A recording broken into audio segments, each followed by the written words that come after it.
Hello, everyone. This is Tom Fox back for another episode, and you're in for a big treat today because I'm in for a big treat today. We have Rob Greenlee. Rob, first of all, thank you so much for taking the time to visit with me and welcome to the podcast. Thank you, Tom. I'm honored to be able to join you on your podcast. So thank you for the invite. So, you've had some new stuff going on over the past, couple of years maybe, and I wanted to start with asking, what are you up to today? It's kind of a mixed bag of a lot of different stuff. I'm working with podcasters, content creators at various levels and various stages of activities and working on a couple of podcast networks. And I'm also the chairperson of the Podcast Hall of Fame. So doing a combination of a lot of different things, but all rooted in things that I've been working on and doing for the last 20 years. So I'm definitely still living inside of my passion area and what I've dedicated the last 20 plus years of my life to. So you touched on two of the key things I wanted to visit with you today, and they really were outgrowths of conversations started by Todd Cochrane after podcast movement. And that was what I'm going to call the evolution of podcasting, but it was started off with, are we creators? Are we business people? I have Right. two networks as well. Am I a business person? Am I a suit? Is there a tent big enough for us all? And I just wanted to maybe explore all of those things because you had a prescient comment that was, hey guys, this is the way it's been forever, essentially. Not Yeah. to quote you too closely, but Well, we've yeah. been doing this for a long time. So maybe I just wanted to ask about the evolution of podcasting, and are we at a different place now? Yeah, I think we're always at a little bit of a different place than where we were. I think that's kind of like a life statement more than anything else. All of our lives are journeys, and the podcast medium it has been on a journey that has a lot of ups and downs and changes and perceptional adjustments that have happened over many years. And so I think podcasting where it is today is in some ways is, for me anyway, personally, I can't speak for everyone in this regard, but is a little bit of a back to the future moment. Somewhat, this is not always well understood in the medium, as a lot of people are really focused on video now, when we just went through a little over a decade of a focus on audio. And what a lot of people don't realize is that when podcasting started, in the early years of podcasting, audio and video were almost equal in its utilization as well as its publishing. And so in some ways we're kind of going back to what we have been in the past. YouTube and podcasting have been on a parallel track for 20 years. If you look at the birth of YouTube and you look at the birth of podcasting, they're actually fairly close in date. I think it's only off by a year. And so it's been a parallel track, and it's just ironic to me because I was working in the medium back when podcasting was audio and video in RSS, and then it was YouTube that siphoned that off and captured a lot of those video creators over on their platform in the early years of podcasting. And that's what caused podcasting to kind of evolve into being seen as more of an audio medium. But now we're coming back full circle again, and now it's people are wanting to do video with their audio podcasts now. So I play in two worlds, both reflected in my podcast networks. One is a very niche world of legal and regulatory compliance, and then a broader world of podcasting. And in the legal and regulatory compliance realm, I saw a business evolution similar to what I'm seeing in podcasting now, where a large Mm-hmm. number of companies, then a consolidation, and then a breakup of a larger of companies to more consolidation. And so I'm really interested in the business evolution of podcasting, and Okay. what are some of the things you're seeing there? Yeah, the business side of it has definitely been growing in its importance. It's always been there since the early days of podcasting. Everybody, I shouldn't say everybody, but an increasing chunk of content creators or podcasters, and it was the term used in the early years, would like to make an income from their podcast. And so the business side has been growing in its importance over many years. And in the early years of podcasting, really the business side was very unsophisticated. It didn't have a lot of processes. It didn't have a lot of businesses actually that were related to podcasting. So That's been the evolution that's happened more recently, is the entrance of more and more individual companies and content creators thinking themselves as being media companies of sorts. That's a little bit of an evolution that's been happening for a while now, and we're starting to see individual podcasters that are building media companies around their personal brands and the content that they're publishing. And then we saw the entrance of a lot of the major radio networks into podcasting that has had a significant influence over the commercialization of podcasting, as really the influence of broadcast radio networks into podcasting has been pretty profound around the business side of podcasting, because those folks could see the future, and the future looked less broadcast and more podcast.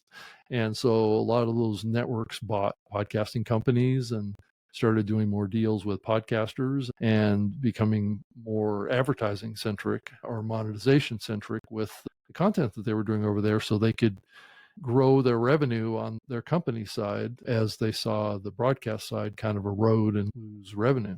So they could see this transition happening. So you have those kind of tensions in the medium, and then now you throw into the mix which was also involved in the video podcasting side in the early years, a lot of the big video networks too, ABC, NBC, CBS, all these guys in the early years of podcasting were involved in publishing video podcasts back in those days. I worked with a lot of them in those days, back when I was working for Microsoft, and I was working on the Zune player, not Zoom, but Zune, which was a portable media player back then that had a large media screen. I ran the podcasting area for the Zune at Microsoft for 7 years. And so video was a big component of what I was working on at Microsoft from 2007 till I left 2014. So I was there during that whole time frame. I'm a huge advocate that every business, perhaps even every business professional, should have a podcast. But my second network, I live in a rural part of West Texas, and so I have a rural focused podcast network. And the closest town to where I live is 20,000 people, 3-day-a-week newspaper, no TV, no radio. And so I'm trying to educate business owners that social media marketing is an adjunct. It won't supplant, but it's an adjunct to everything you do. And the demographics of my county are 35% of the county's over 65. Yeah. And they're all on Facebook. And so I'm like, why not create some social media marketing from a video pod and put it on Facebook? So I see a huge upside to businesses having a podcast and what they can do with that. Any thoughts on that? Yeah, I think most businesses could benefit to some degree from having a podcast. I think social media has, just like you said, it has an opportunity, as well as search has been an opportunity for small business and businesses for many years. That's kind of how I got started, and everything that I'm involved in with the internet now is I started doing search engine optimization for small businesses back when I first got started. That was before I even had the nationally syndicated radio show that I did for 6 or 7 years.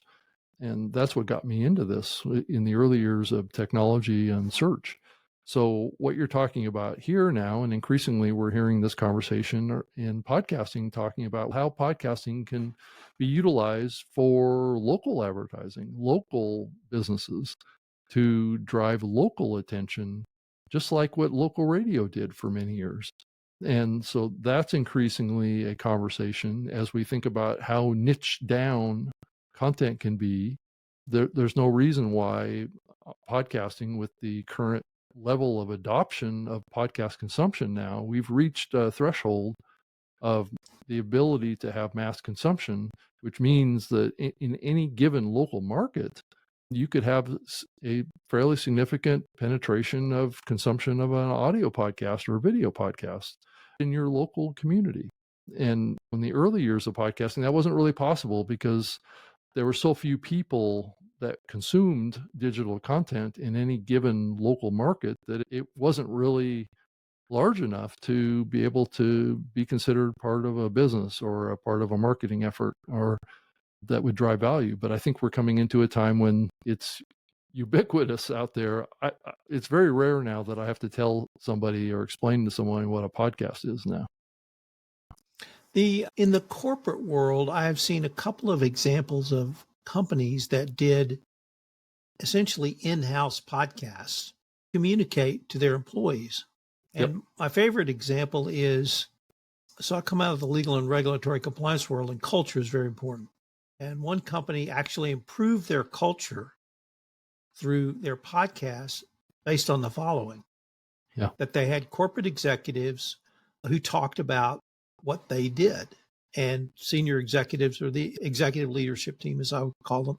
And the employees responded because most of them had never met people on the ELT. It was a Yeah. 50,000 size employee base. Mhm. And so it actually drove culture because they felt like they got to know the ELT. And to me, that's the power of audio, that something about audio allows you to have an intimacy with both the host and the guest. Mhm. And with the guest, if you don't know them.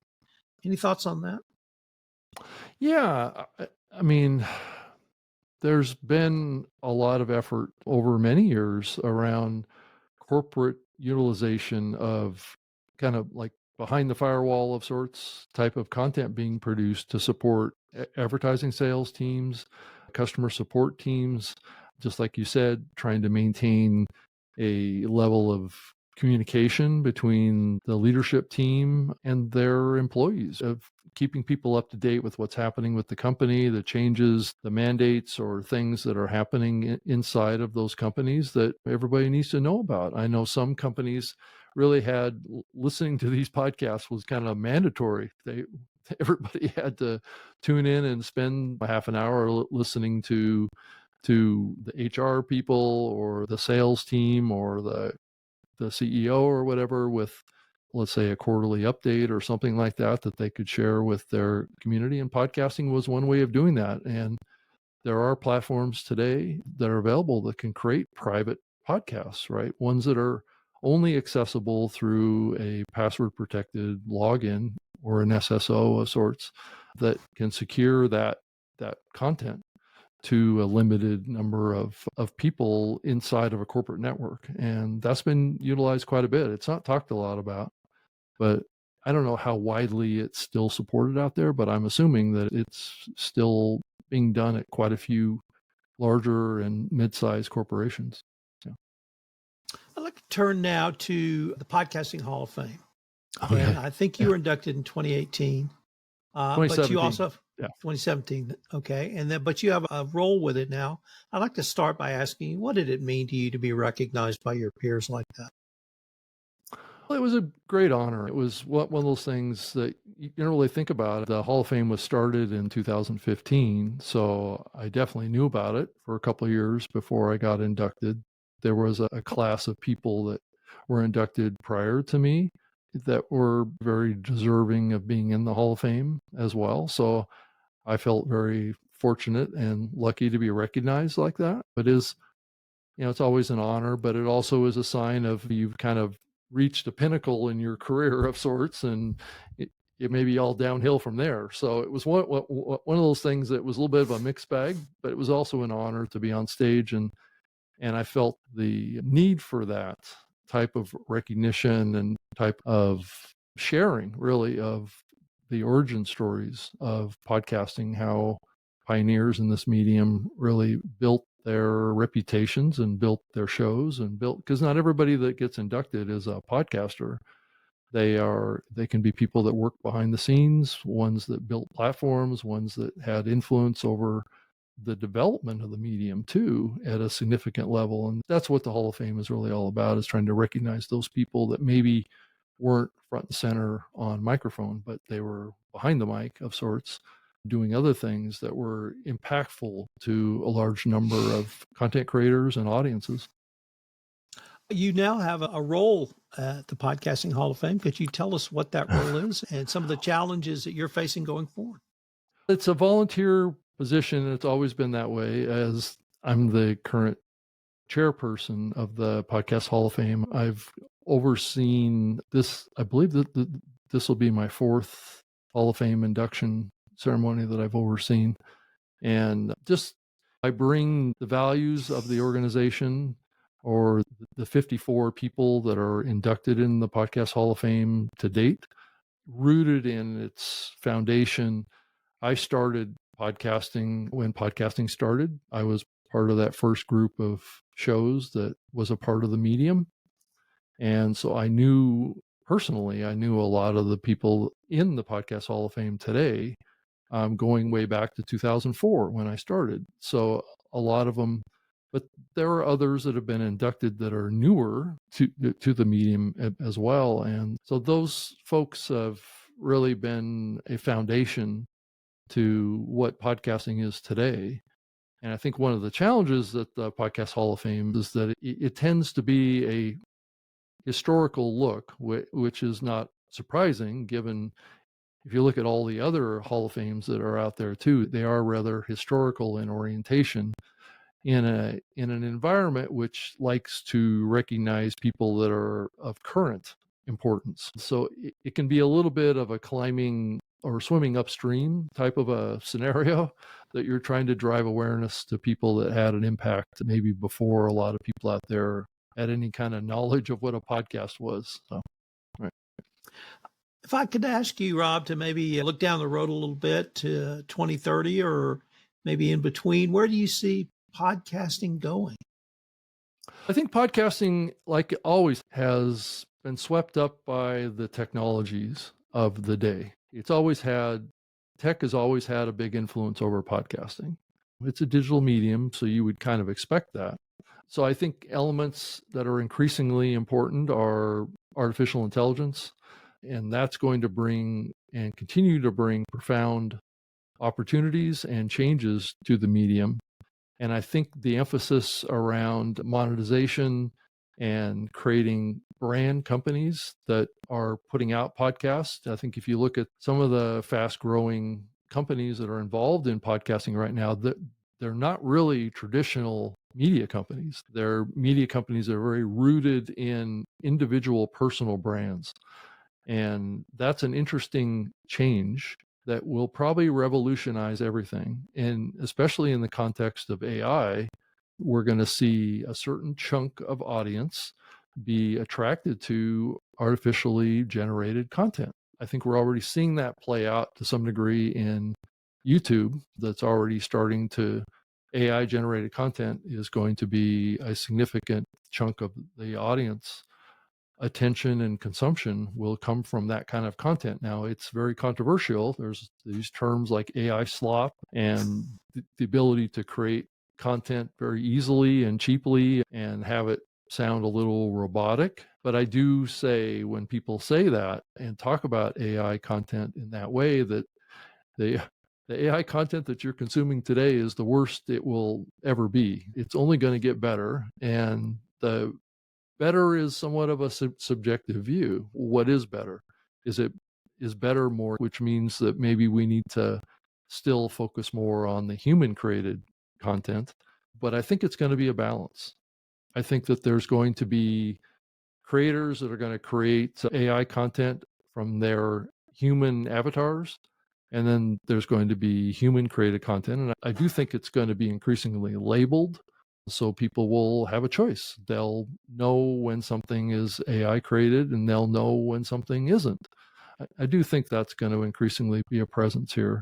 And then the aspect of the importance of humans in creating podcast content is going to be an interesting tension here, because as AI gets better and better and better, and humans don't really get better and better, right?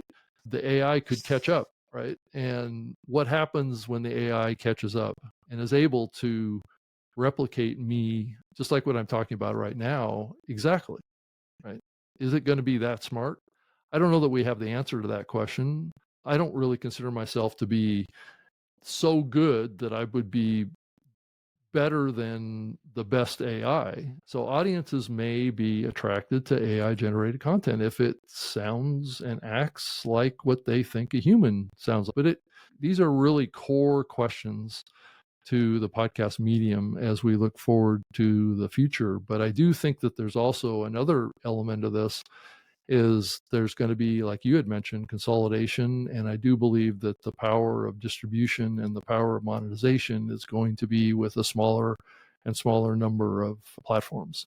I think that's the unfortunate outgrowth of all of this, is that the power is going to shift towards the big power players of today increasingly.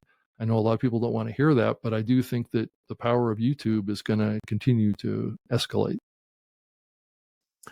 Rob, I'd like to end by asking you about Todd Cochrane. I know he was a close personal friend of yours. He was a giant in our community. And maybe what did he mean to podcasting? And maybe a few of your personal reflections of Todd, if you could. Yeah, Todd was a man of an earlier era. And I think that is probably a great place to start talking about with Todd, is that Todd had very, very grounded and rooted values in what podcasting medium was all about, because that's how he started. He started as an independent creator. He started a show in 2004. It wasn't on the radio. It was just him pulling up a microphone to his laptop and talking into it and sharing information about technology. And that's what he was rooted in. And he was a passionate advocate for independent creators, which means really translating that into reality is anyone has a voice, and anyone is enabled to have a voice via RSS and podcasting. And that he was an advocate for owning your own distribution, your own .com, your own presence online, and really doing the best that you can to be a good member of a community of sorts and foster community and foster relationships with other people and other humans and increase and add value to their lives. And so he created this platform called Blueberry, which was rooted in very early fundamental elements of podcasting, which is open RSS and creating a platform that was open for anyone to participate in for free. But also he had a platform that was paid too, that had higher levels of metrics and analytics and the ability to host the content off of a professional hosting platform and also have monetization capabilities built into it. But Todd was really a fierce advocate for innovation around RSS and where it was going and how we could improve it and how we could keep independent podcasters front of mind as the corporatization and the professionalization of podcasting was starting to consume the medium, which has been going on for a few years now. He was also a very close friend of yours. I think you all did a podcast together, and maybe end with for 13 years every week. Yeah. So I started working with Todd back in 2005. I was one of the first group of shows that joined his tech podcast network that he started. And I saw him start the podcast awards, and he had his own Geek News Central podcast. And so I was a part of his team of sorts that went to conferences like CES and produced video content in the early years as well. So he was fully involved in live video and doing online video stuff. And that's where the term new media show came from, is that we were talking about on that show new media, not just podcasting. So we were talking about video and cameras and gear and all sorts of things that were kind of geeky and techie, which is a lot of the early years of podcasters. And I'm included in that, as guys that like to tinker with stuff. And so that's what his root is. And he helped a lot of people over the years. He gave it very wise, sage advice to a lot of people getting started in podcasting. And when he passed away, it was really a phenomenal upwelling of kind of grief and sorrow and appreciation for the hard work that he put in to build a platform that was rooted in people. Rob, unfortunately, we are near the end of our time for this episode, but before we leave, I wanted to ask you if any of our listeners wanted to connect with you or find out more about what you currently have going on, what might be the best place or places for them to go. Yeah, I have a bunch of things going on. I have a YouTube channel at Rob Greenlee, and that's Greenlee. And then I also have a website, robgreenlee.com. I have a podcast network that I'm working on too. It's called adorenetwork.com. And I'm increasingly working on another podcast network called passionstrucknetwork.com. So there's a variety of projects that I'm working on trying to support podcasters and continuing to do the work that I've been doing for 20 years of being an advocate and a person that can help people get involved in this medium and to take it to the next level. Or you can reach me on email, robgreenlee@gmail.com would be a great place to reach out to me as well if you wanted to reach out. Thank you. Rob, once again, I can't thank you enough for taking the time to visit with me, and I look forward to continuing this conversation. Yeah, thank you.